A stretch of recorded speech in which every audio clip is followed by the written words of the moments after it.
মাননীয় প্রধানমন্ত্রীর কাছে আমার বিশেষ আকুল আবেদন, প্রতি বছর ঈদ আসলে গাড়ি ভাড়া বেড়ে যায়।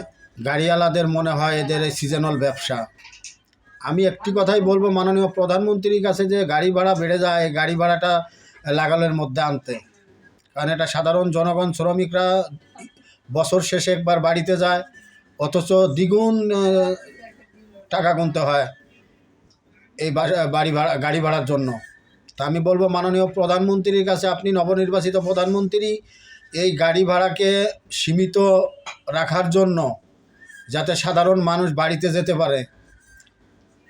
দূর দূরান্ত থেকে মানুষ শহরে এসে গার্মেন্টসে চাকরি করে, অথচ গাড়ি ভাড়ার জন্য তারা বাড়িতে যাইতে পারে না। তাই আমি মাননীয় প্রধানমন্ত্রীর কাছে বিশেষভাবে আহ্বান জানাইতেছি গাড়ি ভাড়া লাগালের মধ্যে রাখতে। ধন্যবাদ সবাইকে। আমার ভিডিওটি ভালো লাগলে সাবস্ক্রাইব ও শেয়ার করিবেন।